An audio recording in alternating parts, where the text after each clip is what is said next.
Champions trophy পর্যন্ত থাকছেন head coach Chandika Hathurusingha, নিশ্চিত করেছেন বোর্ড সভাপতি নাজমুল হাসান। এমনকি দুই পক্ষের সম্মতিতে চুক্তির মেয়াদ আরও বাড়তে পারে। তামিম ইকবাল ইস্যু এখনও সমাধান হয়নি। অক্টোবরে ঢাকায় আইসিসির পরবর্তী বোর্ড সভায় নির্ধারিত হতে পারে সংস্থার নতুন চেয়ারম্যান। বাংলাদেশের ক্রিকেটে আলোচিত পদ হেড কোচ চন্ডিকা হাথুরুসিংহের 2 মেয়াদেই হয়েছেন সমালোচিত। চুক্তি শেষ হতে এখনও বাকি 8 মাস। তাকে নিয়েই চ্যাম্পিয়ন্স ট্রফি পাড়ি দিতে চায় বিসিবি। এমনকি চুক্তি আরও বাড়তে পারে, কেননা ক্রিকেটারদের সমর্থন পাচ্ছেন এই লঙ্কান। সে তো এখনো আছে, থাকা অবস্থায় একজনকে যদি আগেই জেনে যায় যে তাকে রাখবো না, তাহলে তার একটা ইম্প্যাক্ট পড়তে পারে। আবার আমরা যদি বলি যে হ্যাঁ করব, তাহলেও আবার এটা ঠিক হবে না যদি না করি। সো এইটা কমেন্টটা আমি এই মুহূর্তে দিচ্ছি না। বিদেশি কোচের ভিড়ে গুরুত্বহীন দেশিরা।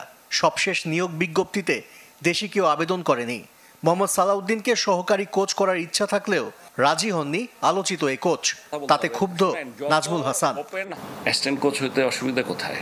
অ্যাসিস্ট্যান্ট কোচ হলে কি সমস্যা? যদি হয় কারো, আপনি শিখতে চাবেন না কেন?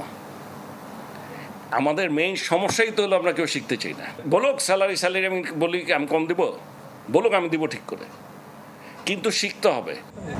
প্রায় বছর পূর্ণ হতে চলল, এখনো তামিম ইকবাল ইস্যুর সমাধান হয়নি। চ্যাম্পিয়ন্স ট্রফিতে তিনি খেলবেন কিনা তা বিসিবি জানে না। বোর্ড সভাপতি একাধিকবার যোগাযোগ করলেও তামিম নীরব।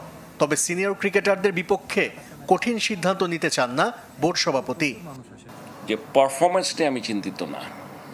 আমি আবার একটা কথা আপনাকে বলছি, এদের ব্যাপারে আমি কোনো একটা এই জায়গাটায় আপনারা বলতে পারেন যে আমি প্রফেশনাল হিসেবে কথা বলছি না। কাজে ওরা যতদিন খেলতে চায় তাদেরকে আমরা চেষ্টা করব ততদিন পর্যন্ত খেলাতে। আইসিসির পরবর্তী বোর্ড সভা হবে ঢাকায় নারী টি-20 বিশ্বকাপ চলাকালীন। সেই সভাতেই নতুন চেয়ারম্যান নির্ধারণ হয়ে যেতে পারে। বিসিসিআই সচিব জয় শাহ প্রার্থী হতে চাইলেও নিজেকে দূরে রাখতে চান বিসিবি সভাপতি। এবার আমার কোনো ইচ্ছাই নেই, কারণ আসলে এবার সম্ভব না।